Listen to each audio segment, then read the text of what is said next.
आज प्रसंग है पलायन कर कौन कर पलायन कर बोले कौन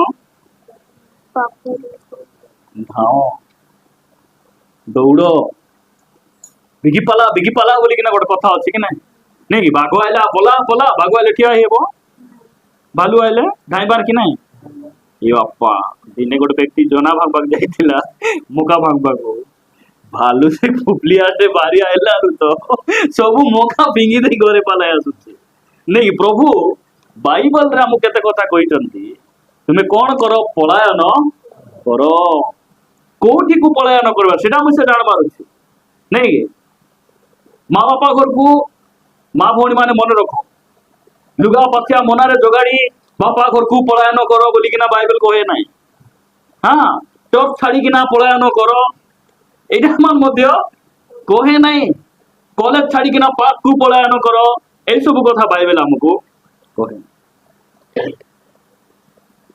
आमे जदि केतरा विषय रु पलायन करबा शैतान मध्य आमर ठारू से पलायन कर शैतान पलायन करबो बोली लेखा आइछि कि नहीं लेखा आइछि कोठी लेखा आइछि ठीक पढ़ी देबे कि याकूब 4:7 हां ठीक पढ़ी दे माटी के अतएव तुम्हें जा पाके माइक अछि से पढ़ो माइक का पाके अछि मोर पाके हां पढ़े पढ़ अतएव तुम्हें माने ईश्वरंकर बसीभूत हुओ तुम्हे कार बसीभूत हुओ ईश्वरंकर बसीभूत हुओ शैतान को प्रतिबाधा करो शैतान को कौन करो प्रतिबाधा आलंघन करो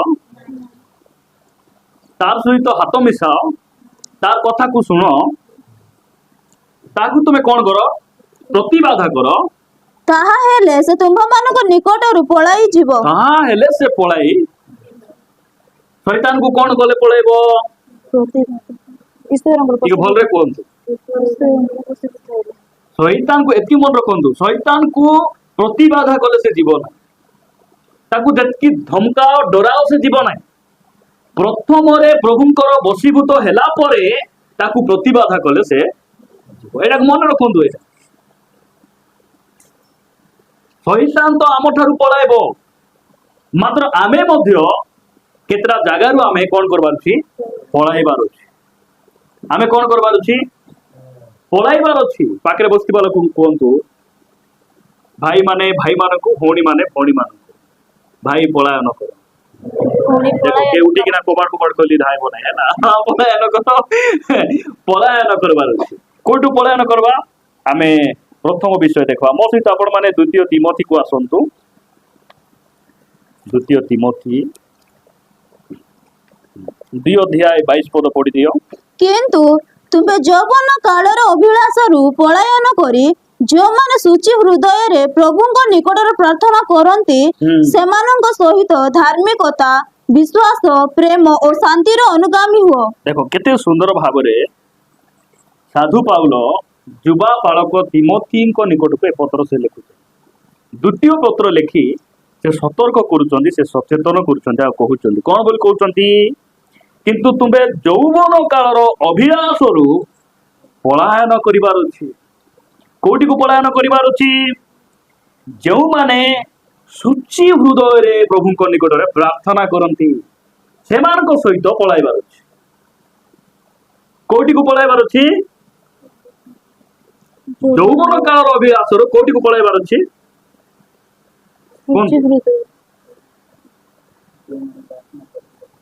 जो माने प्रार्थना करंती सेमान को पाखरे जो माने सूची हृदय रे प्रभु को निकट रे प्रार्थना करंती नहीं के बेले बेले से भाई की नहीं बहुत पर भाषा कहउछ कोन कहउचंती पर भाषा सेति पाई मु तांको संग्रह करू पर भाषा कहउचंती जे बेले बेले संस्कृत आर कहउचंती संस्कृत बोले बुझछो कि कोन सेटा कोई मिसा है बनाए बढ़िया जवान भाई बढ़िया बुझछ कोई है बनाए सेटा से संस्कृत एटा सूची हृदय थिबा पर भाषा भी कहबे आर दुई अक्षर भाषा भी कहबे कि मु देखिछि हाथे गुड़ा को थिबो से माने पर भाषा कहि पबो सूची हृदय थिबा पर भाषा कहबे आर गुड़ा को आर पाटी रे थिबो प्रभु कौन कहउचंती यौवन कालर अभिलाष पलायन करी जे माने सूची हृदय रे प्रार्थना करंती ସେମାନଙ୍କ ସହିତ ତୁମେ ରୁହ। ଆହୁରି କଣ କର? ତାଙ୍କ ସହିତ ରହି ସେମାନଙ୍କ ସହିତ ଧାର୍ମିକତା, ଏଇଟା ଗୋଟେ ଗୋଟେ ଟପିକ ହେଇପାରେ ଆମ। ଧାର୍ମିକତା, ବିଶ୍ୱାସ, ପ୍ରେମ ଓ ଶାନ୍ତିର ଅନୁଗାମୀ ଯୌବନ କାଳର ଅଭିଳାଷ। କଣ ଯୌବନ କାଳର ଅଭିଳାଷ? ମୁଁ ସେମିତି କଟିଂ କାଟିଲି ଟିକେ ହେତା, ମୁଁ ତାପରେ ହେବା ବେଶୀ ପସନ୍ଦ। ମତେ ମୋର ଫେଭରାଇଟ ହିରୋ ହେଲା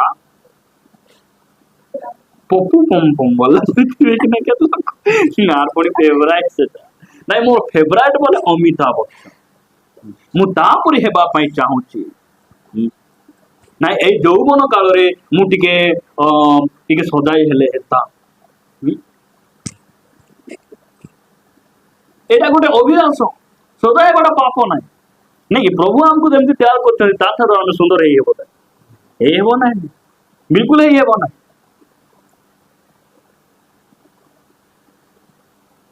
ଯୌବନ କାଳରେ ବିଭିନ୍ନ ମନ୍ଦ ଅଭିଳାଷ ଗୁଡିକ ଯୁବା ଯୁବତୀ ମାନଙ୍କ ମଧ୍ୟରେ ଆସେ, ଯୋଉଟା କି ବାଇବଲ ବିରୋଧରେ କରିବା ପାଇଁ ଶୈତାନ ଆମକୁ କଣ କରିବ? ଇମ୍ପ୍ରେସ କରିବ। ମନେ ରଖନ୍ତୁ, ସେଟା ଶୈତାନ ପାପ କରାଇବ, ମାତ୍ର ପାପ କଲେ କଣ ହେବ ସେ ସେଟା ଆଗରେ କହିବ ନାହିଁ। ସେ ହବାକୁ କଣ କହିଲା? ତୁମେ ଯଦି ଏ ଫଳ ଖାଇବ କଣ ହେଇଯିବ? ତୁମେ ପରମେଶ୍ୱରଙ୍କ ପରି ହେଇଯିବ। ସେମାନେ ପରମେଶ୍ୱରଙ୍କ ପରି ଥିଲେ ନା ଖାଇଲାରୁ ହେଲେ? ଥିଲେ ନା ଖାଇଲାରୁ ହେଲେ? ଥିଲେ। ସେ କହିବା ଥିଲା ପରମେଶ୍ୱର ତ ତାଙ୍କ ରୂପରେ, ତାଙ୍କର ଗୁଣରେ, ସ୍ୱଭାବରେ ମତେ ତିଆରି କରିଛନ୍ତି, ମୁଁ କି ପରମେଶ୍ୱରଙ୍କ ପରି ହେବି। ଆମକୁ ଲୋକ ଏମିତି ଆସିକିନା କହିବେ, ତୁଇ ସେ ପିଲାକୁ ବିବାହ ହେଲୁ, ତୋର ଜୀବନ ଧନ୍ୟ ହେଇଯିବ ଝିଅ ବୋଲେ ପଶିଯିବ। ହଁ, ମୁଇଁ ଗୋଟେ କାର ବାଲା ବିବାହ ହେଲେ ହେତା, ମୋତେ ଗୋଟେ ମୋବାଇଲ ହେଲେ ହେତା, ମୋର ଚୁଟି ଟିକେ ଲମ୍ବା ଥିଲେ ହେତା। ଏଇଟା ଯୌବନ କାଳର ଅଭିଳାଷ। ଏଟିରୁ ପଳାୟନ କର। ଧୀରେ ଧୀରେ ଛାଡିବି, ଧୀରେ ଧୀରେ ନାଇଁ, ରାଙ୍ଗି ରାଙ୍ଗି ଇଣ୍ଡଲେ ହେବ ନାହିଁ। ଏ କଇଁଚ ହିଣ୍ଡାନି, ଏଇଟା ହେବ ନାହିଁ। ବାଇବଲ କହେ କଣ ବୋଲି କହେ? ପଳାୟନ କର।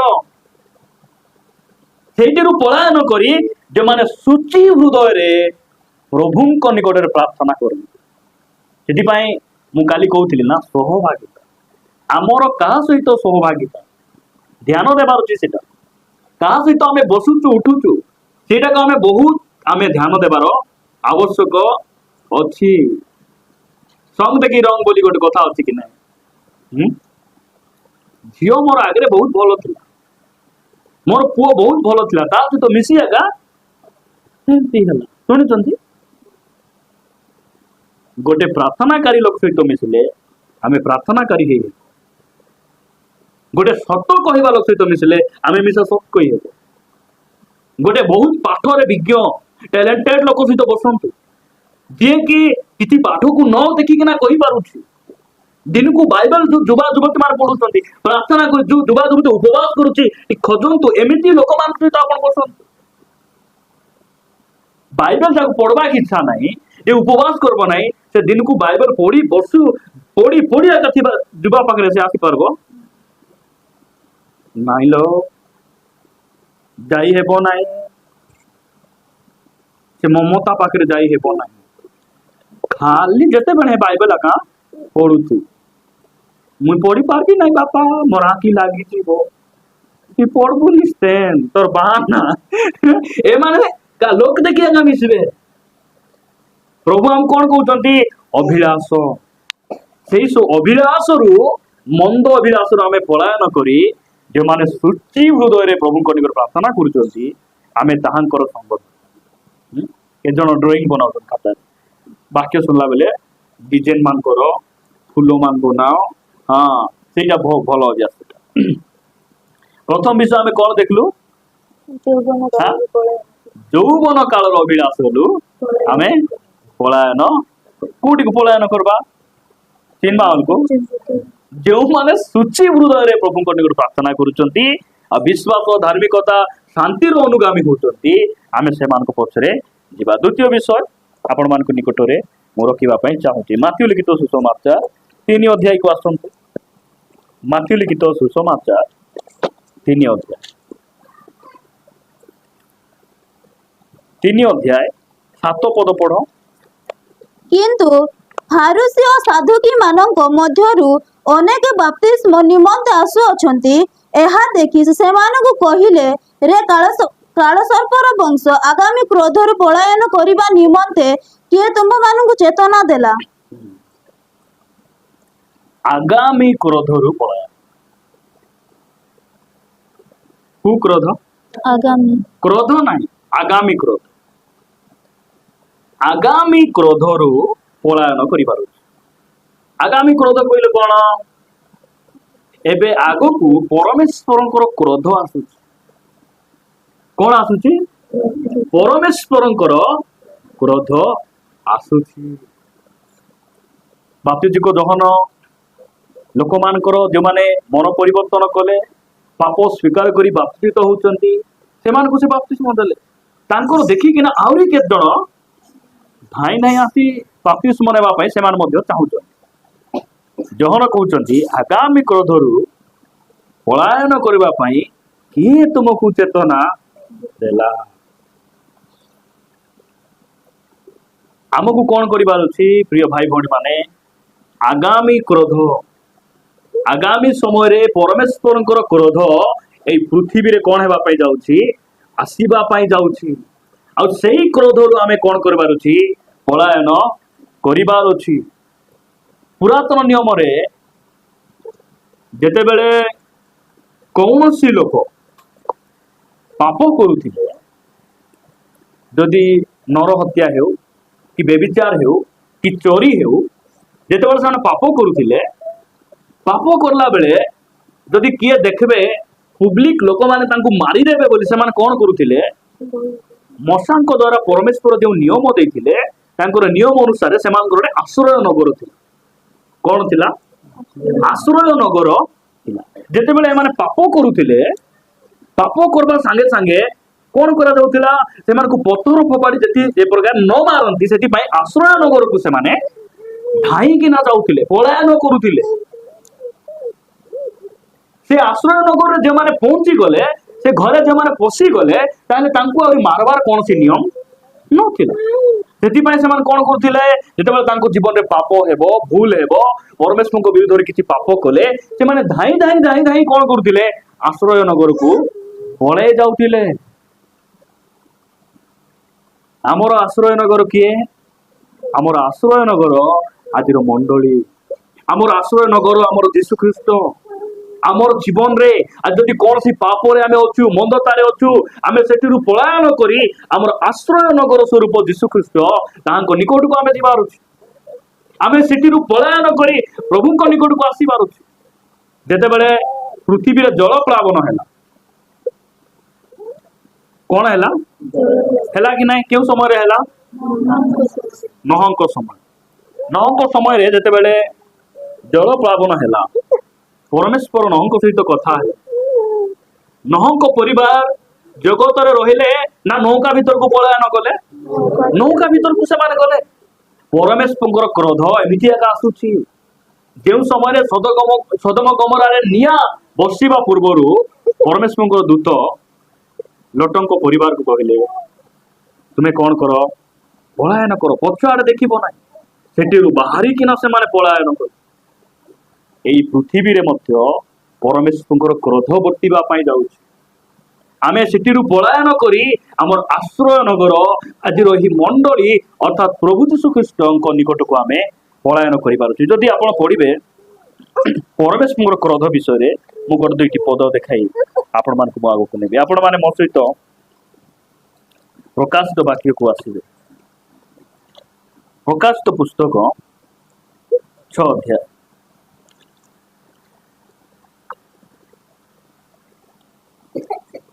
6 ଅଧ୍ୟାୟ ମିଳିଲା। 15 ଆଉ 16 ପଦ ପଢ। ଆଉ ପୃଥିବୀର ରାଜା ମାନେ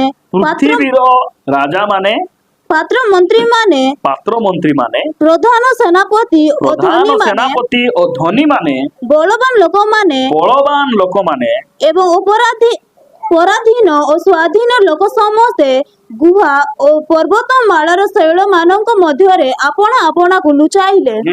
ଏମାନେ ଲୁଚିକିନା ଥିବା ଲୋକ କି? ए जो पृथ्वीर राजा माने लुचिकिना थिबे कि समस्त ऊपर माने राजत्व करिबो बड़वान लोक माने तापर पात्र मंत्री माने प्रधान सेनापति ए धनी लोक माने बड़वान लोक माने एमान लुचिकिना थिबे कि नहीं कहतु एमान लुचिकिना रहबा लोक मात्र एमान कोन हिचंती पर्वतमाला आउरी गुहा गुहा बोले कौन बड़ बड़ गात परी थिबो झला परी नहीं भितरे पशिकिना ए माने लुचिकिना से माने अछंती लुचिकिना कौन कहउचंती 16 पद पुणी से माने आपण आपण को लुचाइले आउरी कौन कहउचंती पुणी से माने पर्वत और शैल मान को कहिले पर्वत से पर्वत को और से पर्वत रे थिबा पत्थर मान को कहले कौन बोली कहले आम्भ मान को ऊपरे पड़ी सिंहासन प्रविष्ट व्यक्ति को छामुरु और मेष शावकों क्रोधरु आम्भ मान को लुचाई रखो तापर 17 पद कारण सेमानक क्रोधर महादिन उपस्थित होई अछि आउ किए ठिया होई पारे सेठी किए ठिया होई पारबो एटा परमेश्वर क्रोधर दिन सेही क्रोधर दिन रे सेही दिन कोन हेबे अनेक कोन हेबे प्रभु को सम्मुख रे ठिया होई पारे आज मंडली विरुद्ध रे हजार हजार लोक ठिया होउचंती आज प्रभु को विरुद्ध रे लोक माने ठिया होउचंती मात्र एमिति गोटे समय आसुची सेही दिन तांको सम्मुख रे केही मध्ये ठिया होई परिबो नाही प्रिय माने मु कहिबा पाई चाहूची आज हमर मंडली एटा को बुझिबार अछि परमेश्वरंकर क्रोधर दिन आसीबा पूर्वे आमे कोन करिबार अछि जदि कोनोसी मंदतारे अछि अबाध्यतार आमे जीवन यापन करूछु सेठिरु पलायन करी आमे परमेश्वरंकर अधीन को जिबार परमेश्वर निकटवर्ती हेबा उची आमे तांकर बाध्य हेबार आवश्यक रहिछि आपण माने मो सहित पढिबे गोटे पद एफिसियो पुस्तक 5 अध्याय 6 पद पढंतु केही तुम मान को ओसार कथारे न भुलाऊ कारण एही समस्त कुकर्म हेतु अनाज्ञा बहु संतान मान को ऊपर ईश्वर को क्रोध वर्ते ईश्वर को क्रोध का ऊपर वर्तिबो अनाज्ञा बहु संतान बोले कौन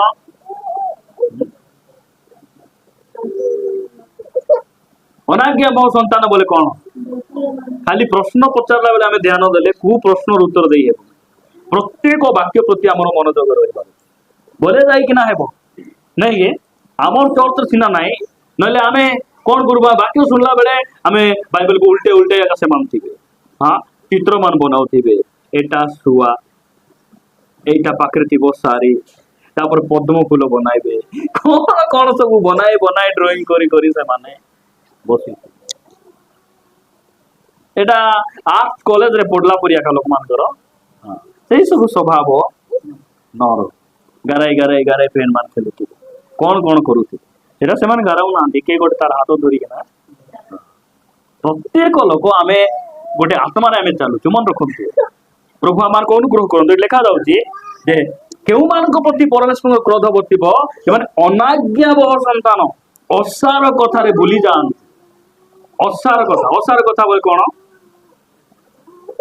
पिंटू भाई तो हमको कथा मिसा है हां असार कथा बोले कोन असार बोले बेस टोड़ा थी कि नाई असार कथा बोले जोटा कि मूल्यहीन कथा जोटा कि लाभ नाई हाँ असार कथा ए बालुंगा मानकर बुद्धि मनुष्य मानकर विधि विधान परंपरा पिला को खाली खुआले हेबो कि सुता बांधले सिना गागड़े देरबो बोली कि ना समान विभिन्न एटा असार कथा खुआला बेले गालरे टिके टिके किना गालरे भात गालरे लगाइला परे मां खाइबार ताई पुओ को कोन करबो हेले किछि खुआउ नाही खाली ताको सकाल टिके टिकु था संध्यार टिके लिपु था अरे मांडिया पे चले कपाल लगाइ दियो अरे मोटा है उसे एटा सारो कथा कि एटा हां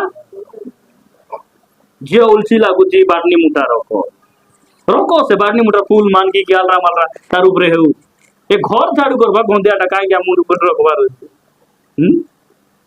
देख माँ नदी जाइलु कहीं नदी बाट जीवु कहीं इटी बाटनी मुठा गेंजी कर जा बोले से अरे से असार कथा धरिकिना कौन करबो आंटी ना गोटे लुगाई दे बुल रे बुल जल स्थल सब भ्रमण करी आसले यही सब असार कथा जो भूलबे आउरी प्रभुंकर कथा को न मानि जीवन यापन करबे से मान को प्रति ईश्वर को क्रोध आसुची जदि आमे एमिति परंपरा रचु सेठिरु पलायन करी आमे प्रभु को निकट को आसी पारुची प्रभु सेटा कहउछन हां प्रभुंकर गौरव हो कोठिरु हम पलायन करबा आगामी क्रोध मु कहिछि ना ए पृथ्वी कोन हेबा पई जाउची नरक दुई गुण नरक बोले कोन जानि छथि यीशु फारूसी मान कहले ए माने दुई गुण नरक भोगबे रे कपटी शास्त्री फारूसी माने तुमे दुई गुण नरक भोगबो दुई गुण बोले बंची थाउ थाउ भी गोटे नरक आरि मरले बोले सिटी आरि गोटे पाताल कुंड पुणी फिटा जीवो सिटी पुणी धुआं बाहरबो आ पृथ्वी नरक होई जीवो आउरी पंगपाल माने आसबे केमति थिबो पंगपाल माने युद्ध निमंते प्रस्तुत अश्व परी घोड़ा परी मुई तो भावुची देखी किना चमकी किना बहुत लोग जोर ही हाँ टेंशन जदि से चुबाई देला केत मास जाई बथा थिबो 5 मास जाई बथा थिबो से विष केमती कंकड़ा बिछा चुबाले जेमती विष आज जाए हमको का चुबाई नांती सेति पई आमे बंचीचु ए कंकड़ा बिचार विष हमको जणा नाही भयंकर लोक मान कहबे भयंकर नागर साप ठारू मध्ये अधिक चुबाइले बोले रेतिल ताइले घसले गट तो 10 दिन पर कमले हेले गठर चुबाइले केत मास 5 मास से पंगपाल मानकर मृत्यु घटिबो नाही से मान चुबाई चुबाया का थिबे फुल्ला बेसी हला कमला पुरी हाउ बोले भल लागुची नानी बोले चाबी किना बाहरी छलाओ एमिति परमेश्वर क्रोध आसुची आ सेठिरु प्रभु कहउचंती तुमे कोन करो पळा मु आपण मान को एटा रिमाइंड पाई सचेतन पाई कहउची आपण मान को निमंते मो निमंते खुशी खबर कोन जानि छंती हमकु सेई सब क्रोधरु सेई सब दंडरु यीशु ख्रीष्ट हमकु मुक्त करिछन सेई क्रोध आसीबा पूर्वे आमे पृथ्वी रे नथिबा परमेश्वर हमकु रेप्चर रे से नै दिबे जदि आमे कबर रे थिबु कबर फाटबो तुरी बाजबो आमे रूपांतरित होई यीशु को सहित आमे मेघमाल को दिबु जदि आमे बंचिचु बंचि थाउ थाउ आगमन हैला हमर शरीर बदलिबो गौरवान्वित गोटे शरीर धारण करी आमे पळेबु पळेला परे भंड ख्रीष्ट आसबो आउरी लोक मानकु से विभिन्न प्रकार कथारे भुलेइबो आउ 666 मुद्रा से लगाई लोक मान कोन करबो से भ्रांत कला बेले पृथ्वी रे महाक्लेश घटिबो सेठिरु हमकु पलायन करिबार अछि प्रभु आमानकु अनुग्रह करंतु मु आपण मानकु निकट रे तृतीय विषय रखिबा पई चाहू तृतीय विषय आपण मान मो सहित देखिबे प्रथम कोरिन्थियो 6 अध्याय पढ़ंतु 18 आ 19 पद व्यभिचार ठारू पलायन कर मनुष्य अन्य जे कौनसी पाप करे ताहा शरीरर बहिर्भूत किंतु जे व्यभिचार करे से आपण निज शरीर विरुद्ध पाप करे कोठिरु पलायन कर व्यभिचार ठारू पलायन एटा तृतीय पॉइंट हमर नहीं प्रथम कोरिन्थियो केते पढलो हमें 6 अध्याय 18 आउरी 19 नहीं व्यभिचार ठारू पलायन कर मनुष्य अन्य कौनसी पाप करे ताहा शरीरर बहिर्भूत किंतु जे व्यभिचार करे से आपना निज शरीर विरुद्ध पाप अबा तुम्भमानक शरीर जे ईश्वर ठारू प्राप्त तुम्भमानकर अंतर्वासी पवित्र आत्मा मंदिर यह कौन जान नहीं आ तुम्भे माने निजे निजर नुह कारण तुम्भे माने विशेष मूल्य रे किना जाइछ एणु तुम्भमानक शरीर रे ईश्वर गौरव प्रकाश केते सुंदर विषय व्यभिचार सहित लड़वान ध्यान सहित सुन व्यभिचार सहित पलायन कर छिड़ी गला जोसेफ पोटिफर स्त्री सहित लड़ले कि से ए रूम आसला से रूम लुचले कि से रूम आसला से रूम लुचले कि नहीं बस्तर रे धरी किना से स्त्री ओला हैला बेले मोर उल्लंघन ही दांडे वाला मोर लाजो जाउछि ना मु बेबिचार सहित मु खेलेबी नहीं से कौन कले वस्त्र को उल्ले दे से धाई कि ना पळाइले मात्र दाऊद पलायन कला कि सामसोन पलायन कला कि पलायन न करबार कोन है दाऊद छात ऊपर बुलुची जुद को न जाई ए जुद को न जीवा लोक अलसुआ लोक मान को जीवन रे एंती पाप आस एकला एकला थिबे मोबाइल धरि कि ना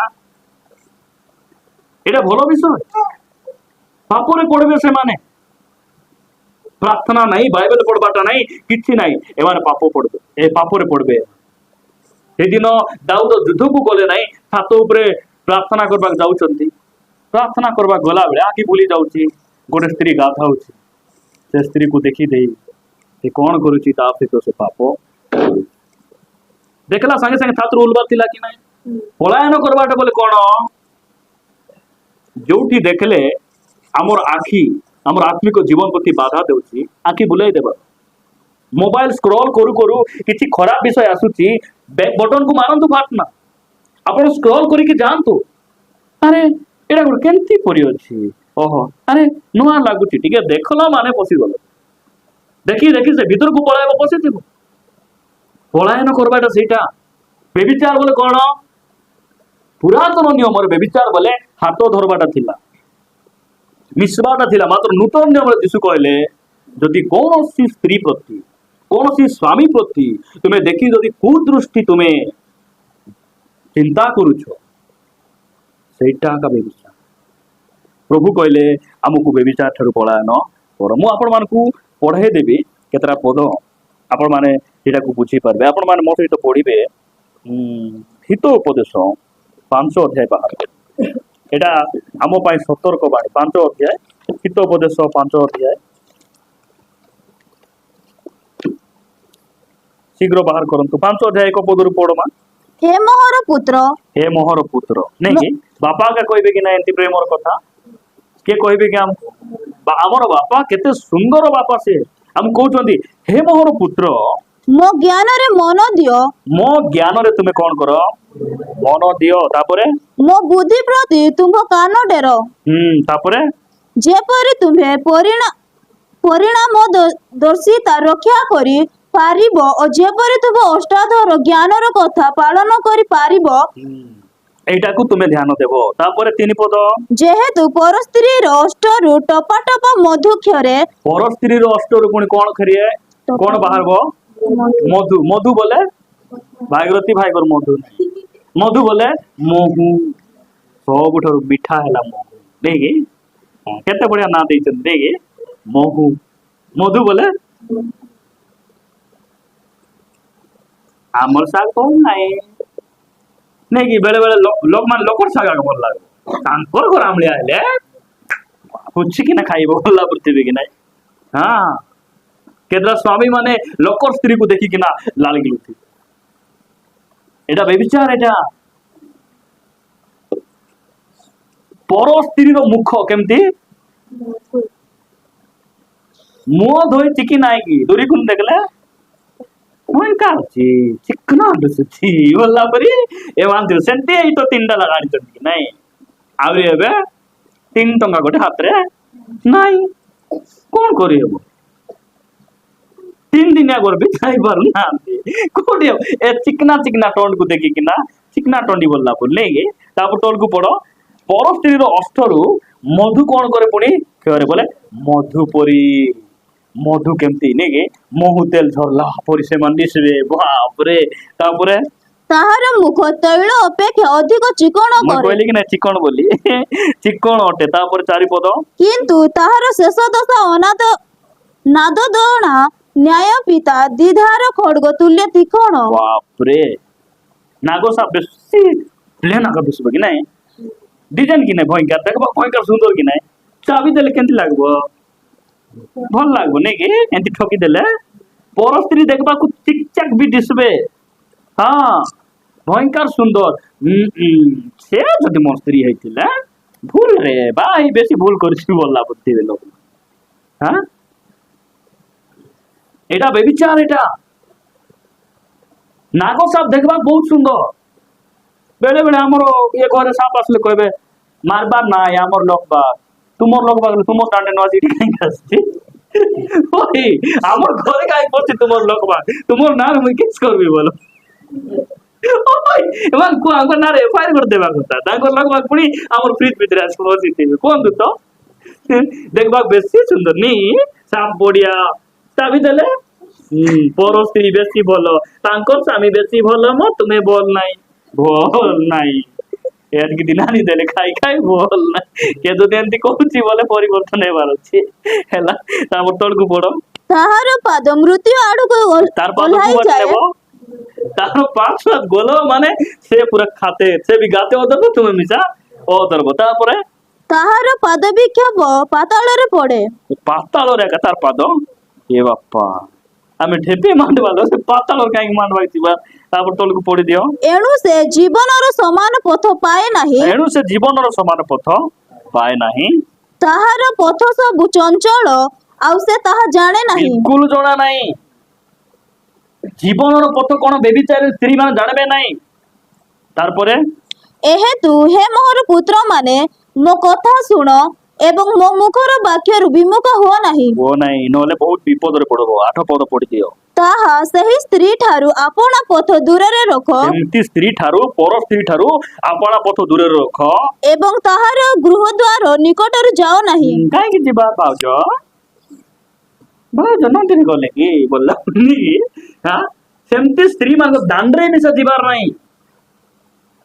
ତାପରେ କେଜାଣି 15 ପଦ ପଡିଦିଅ ଏଟା ସବୁ ସେ ବିଷୟରେ ଆଗ ଅଛି ହେଲା ଖାଲି ବେବିଚାର ପ୍ରତି ସତର୍କ ବାଣୀ। 15 ପଦ ପଡିଦିଅ ତୁମ୍ଭେ ନିଜ ଜଳାଶୟରୁ ଜଳ ପାନ କର। ତୁମେ ନିଜ ସ୍ତ୍ରୀ ସହିତ ତୁମେ କଣ କରିବ ମିଳିମିଶି ତୁମେ ରହିବ। ତୁମେ ଲୋକର ଜନାବାଡି ପଶିକିନା କଣ ତୁମର ନାଇଁ ଜନା ଟିକେ ଭଲ ଦିଶଲା ତ ଭାଙ୍ଗିଦେଲି ଭଲ କେତେ ଲୋକ ସେମିତି ନାଇଁ ଶାଗ ରାନ୍ଧିବାରେ ପାଲି ବାଟଟା ଯୋଉଟା କି ନେଲି ମୋଦି ଯାଇଥିଲି ଯେ ସାଇଡ ବାଟଟା ସାଇଡ ରୁ ଯୋଉଠି ଯାହା ବାର ତାର ଅଧିକାର କି ନାଇଁ ପର ସ୍ତ୍ରୀ ପ୍ରତି ଦୃଷ୍ଟି ପକାଇବାର କି ଅଭ୍ୟାସ ଏଠି ଲେଖା ଯାଉଛି କଣ ବୋଲି ଲେଖା ଯାଉଛି ତୁମ୍ଭେ ନିଜ ଜଳାଶୟରୁ ଜଳ ପାନ କର ଓ ନିଜ କୂପରୁ ସ୍ରୋତ ଜଳ ପାନ କର। କେତେ ସୁନ୍ଦର ଭାବରେ ପ୍ରଭୁ ତାଙ୍କର ବାକ୍ୟ ଦ୍ୱାରା ଆମକୁ ବୁଝାଉଛି। ଆମେ କଣ କରିବା ବେବିଚାର ଠାରୁ ପଳାୟନ କରିବା। କାହିଁକି ପଳାୟନ କରିବାର ଅଛି ବେବିଚାରୀ ମାନଙ୍କୁ ସେଠି ଜାଗା ନାହିଁ। ବେବିଚାରୀ ମାନଙ୍କୁ କଣ ନାହିଁ ସେ ଜାଗା ନାହିଁ। ସେଥିପାଇଁ ବେବିଚାର ଠାରୁ ଆମେ ପଳାୟନ କରିବାର ଆବଶ୍ୟକ ରହିଛି। ଚତୁର୍ଥ ବିଷୟ ତୃତୀୟ ବିଷୟ ଦେଖିଲୁ ତ ଆମେ ନାଇଁ କି ହଁ ଚତୁର୍ଥ ବିଷୟ ଟିକେ ପଢି ଦିଅନ୍ତୁ। ପ୍ରଥମ କରନ୍ତୀୟ ଖାଲି ପଢିଦେବା ଆମେ ହେଲା। ପ୍ରଥମ କରନ୍ତୀୟ 6 ଅଧ୍ୟାୟ 10 ଆଉ 11 ପଦ ପଢ। କି ପୁନୈଥନକାରୀ କି ଚୋର କି ଧନଲୋଭୀ କି ମତୁଆଳ ନାଇଁ ପ୍ରଥମ କରନ୍ତୀୟ ମୁଁ କଣ କହିଲି ପ୍ରଥମ କରନ୍ତୀୟ କହିଲି କି ପ୍ରଥମ ତିମୋଥୀ କହିଲି ପ୍ରଥମ ତିମୋଥୀ ପଢନ୍ତୁ ଠିକ ଅଛି କ୍ଷମା କରିବେ। ପ୍ରଥମ ତିମୋଥୀ 6 ଅଧ୍ୟାୟ 10 ଆଉ 11 ପଦ ପଢ।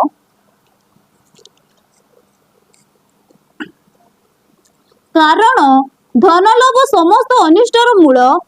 ଧନଲୋଭ ସମସ୍ତ ଅନିଷ୍ଟର ମୂଳ। କେହି କେହି ସେଥିରେ ଆସକ୍ତ ହୋଇ ବିଶ୍ୱାସ ତ୍ୟାଗ କରି ପଥଭ୍ରଷ୍ଟ ହୋଇଅଛନ୍ତି। ପୁଣି ବହୁ ଦୁଃଖରେ ଆପଣ ଆପଣ ହୃଦୟ ବିଦୀର୍ଣ୍ଣ କରିଅଛନ୍ତି। 11 ପଦ ପଢିଦିଅ। କିନ୍ତୁ ହେ ଈଶ୍ୱରଙ୍କ ଲୋକ ତୁମ୍ଭେ ଏହି ସମସ୍ତରୁ ପଳାୟନ କରି ଏଇ ସବୁରୁ ତୁମେ କଣ କର ପଳାୟନ କରି ଧାର୍ମିକତା ଈଶ୍ୱର ପରାୟଣତା ବିଶ୍ୱାସ ପ୍ରେମ ଧୈର୍ଯ୍ୟ ଓ ସହିଷ୍ଣୁତାର ଅନୁଗାମୀ ହୁଅ। ଧନଲୋଭରୁ ପଳାୟନ କରି। ଚତୁର୍ଥ ସେଦିନ ଗିହେଜୀ ଧନଲୋଭ କଲା ଆଉ ପରିବାର ଅଭିଶାପ ଆସିଲା। ଈଶ୍ୱରିତ ଜିହୁଦା ଧନଲୋଭରେ ଯୀଶୁଙ୍କୁ ବିକିଦେଲା। ପ୍ରିୟ ମାନେ ଯୀଶୁ କହିଲେ ସମସ୍ତ ପ୍ରକାର ଲୋଭରୁ ଆପଣ ଆପଣଙ୍କୁ କଣ କର ଦୂରରେ ରଖ। ଆମେ ଧନ କମାଇବା ମାତ୍ର ଧନ ଲୋଭ ଆମର ପାଖରେ ନଥାଉ। ମୁଁ ପ୍ରଭୁଙ୍କୁ ଧନ୍ୟବାଦ ଦିଏ ଯଦି ଆମର ପାଖରେ ଧନ ଲୋଭ ଥାନ୍ତା ଭାଇ ମାନେ ଆଜି ଚର୍ଚ୍ଚ ପାଇଁ ଏତେ ମୁଁ ଡୋନେଟ କରିବି ବୋଲି ସେମାନେ କେବେ କହିନଥାନ୍ତି। ଆଉ ଜଣେ ଭାଇ କାଲି କହିଲେ ଏଇଟା ଯେତିକି ଦରକାର ମୁଁ ଦେବି 1 ଲାଖ। ଧନ ଲୋଭ ଆମର ପାଖରେ ନଥାଉ କାରଣ ଆମକୁ ପ୍ରଭୁ ଗୋଟେ ଏମିତି ବ୍ୟାଙ୍କ ଆକାଉଣ୍ଟ ନମ୍ବର ଦେଇଛନ୍ତି ଯୋଉଠି ଜମା କଲେ କଣ ହେବ କେବେ ମଧ୍ୟ ସେଠି ଖାଲି ହେବ ନାହିଁ। ଲୋକମାନେ ନାଇଁ কোটি জমা করবে ନାଇଁ କଣ୍ଡି ଆମର ଘର ଅଛି ସେଠି ଜମା କରିଥାଅ ସେଟା ତ ଭଲ ବିଷୟ ସେଟା କଣ୍ଡି ଅଛି ମୁଇଁ ଗୋଟେ ସଞ୍ଚୟ ଖାତା ଖୋଲି ଦେଇଛି ଝିଅ ନାଁରେ ପୁଅ ନାଁରେ ଏଇସବୁ କରବାର ଅଛି ଆମେ ମାତ୍ର ଆମର ପାଇଁ ଆହୁରି ଗୋଟେ ସ୍ୱର୍ଗର ବ୍ୟାଙ୍କ ଆକାଉଣ୍ଟ ନମ୍ବର ଅଛି ସେଠି ଜମା କରିଥିଲେ ସେଠି ଗଲେ ସେ ଚେକ୍ ଭାଙ୍ଗି ହେଲା ହଁ ଆମର ଭିତରେ ସେ ଲୋଭ ନ ରହୁ ଆମେ ଧନ ଲୋଭରୁ ଆମେ କଣ କରିବାର ଅଛି ପଳାୟନ କରିବାର ଅଛି ପ୍ରଭୁଙ୍କର ଗୌରବ ହଉ ଶେଷ ବିଷୟ ଆପଣମାନଙ୍କ ନିକଟରେ ମୁଁ ପଢି ପ୍ରାର୍ଥନା କରିବା ପାଇଁ ଚାହେଁ ପ୍ରଥମ କରନ୍ତୀୟ 10:14 ଅତଏବ ହେ ମୋର ପ୍ରିୟମାନେ ପ୍ରତିମା ପୂଜାରୁ ପଳାୟନ କର। କୋଉଠିରୁ ପଳାୟନ କର ପ୍ରତିମା ପୂଜା କି ପୂଜା ପ୍ରତିମା ପୂଜା ବୋଲେ କଣ ଦୁଇ ପଦ ପଢି ଦିଅ ମୁଁ ବୁଦ୍ଧିମାନ ଲୋକଙ୍କୁ କହିଲା ପରି କହୁଅଛି ମୁଁ ଯାହା କହୁଅଛି ତାହା ତୁମେ ମାନେ ବିବେଚନା ବିଚାର କର ପ୍ରତିମା ପୂଜା ବୋଲେ ପ୍ରକୃତରେ କଣ ଠିକ ଦେଖି ମୂର୍ତ୍ତି ତିଆରି କରି ପୂଜା କରବ ଧୂପକାଠି ଜଳାଇବ ପ୍ରଣାମ କରବ ଆହୁରି କେତେ ଜଣ ଥିବେ ମୁଁ ପୂଜା କରିବାକୁ ଯାଉଛି କି ଆମେ କାଇଁ ଗଲେ ଭୋଗ ଖାଇବୁ ନା କିଟା ଖାଲି ଟିକେ ସାମ୍ନାରେ ଡେକୋରେସନ ତ ଦେଖିକି ନା ଆଇବୁ ଗଲା ବସିବେ ଏଇଟା ମିଶା ପ୍ରତିମା ପୂଜା ଆଗା ହଁ ଏଇଟା ମିଶା ପ୍ରତିମା ଏଇଟା ପ୍ରତିମା ପୂଜା ତ ପ୍ରତିମା ପୂଜା ବୋଲେ କଣ ଆପଣ ମାନେ ଯଦି ପଢିଦେବେ ଏଫେସୀୟ ପୁସ୍ତକ 5 ଅଧ୍ୟାୟ ଏଫେସୀୟ 5 ଅଧ୍ୟାୟ 5 ପଦ ପଢିଦିଅ କାରଣ ତୁମ୍ଭେମାନେ ନିଶ୍ଚୟ ରୂପେ ଜାଣ ଯେ ତୁମେ ନିଶ୍ଚୟ ରୂପେ ଜାଣିଛ କୌଣସି ବ୍ୟଭିଚାରୀ ବା ଅଶୁଦ୍ଧାଚାରୀ ବ୍ୟକ୍ତି ବା ଲୋଭୀ ସେ ତ ଦେବପୂଜକ ଦେବପୂଜକ କିଏ ବ୍ୟଭିଚାରୀ এইটা দেব ତାଙ୍କ ପାଇଁ ଦେବତା ହଁ କାହାକୁ ଟିକେ କଥା ନହେଲେ ଫୋନରେ କାହାକୁ ଟିକେ ଚାଟିଂ ନ କଲେ କାହାକୁ ଟିକେ କମେଣ୍ଟ ନ କଲେ କୋଉଠି କାହା ସହିତ ଟିକେ ନ ମିଶିଲେ ଏମାନଙ୍କୁ ପେଟ ପୂର୍ବ ନାହିଁ ଏଇଟା ତାଙ୍କ ପାଇଁ ଦେବତା ବ୍ୟଭିଚାର ଏଇଟା ବ୍ୟଭିଚାରୀ ଆଉ ଏଇଟା ହଉଛି ଦେବ ପୂଜକ ପ୍ରତିମା ପୂଜକ ସେମାନେ ଏଇ ପ୍ରତିମା ପୂଜା ଠାରୁ ଆମେ ବାହାରି ଆସିବା ସେଇଦିନ ହାରଣ ଗୋଟେ ପ୍ରତିମା ତିଆରି କରିଦେଲାରୁ ଇସ୍ରାଏଲ ଲୋକମାନେ କହିଲେ ଏ ଆମକୁ ମିଶର ଦେଶରୁ ବାହାର କରି ଆଣିଥିବା ଏ ହେଉଛନ୍ତି ସେଇ ଈଶ୍ୱର ସେ ସୁନାରେ ନିର୍ମିତ ସେ ବାଛୁରୀ ମିଶରରୁ ବାହାର କରି ଆଣିଥିଲା କି ଏମାନଙ୍କୁ ନାଇଁ କୁହନ୍ତୁ ତ ଗୋଟେ କଥା ସେ ବାଛୁରୀକୁ ଲୋକ ବନାଇଛନ୍ତି ସେ ଉଠି ପାରୁନାହିଁ ବସି ପାରୁନାହିଁ ଆମକୁ କେତେବେଳେ ସେ ଧରିକିନା ଆଣ ବସେ ପ୍ରତିମା ପୂଜା ଠାରୁ ସାବଧାନ ଆଜି ଖ୍ରୀଷ୍ଟିଆନ ମାନେ ମନ୍ଦିରରେ ଯାଇ ପୂଜା କରୁନାହାନ୍ତି ଯେ ସେମାନଙ୍କ ପାଇଁ କେତେଟା ବିଷୟ ପ୍ରତିମା ପୁରୀ ହେଇଯାଇଛି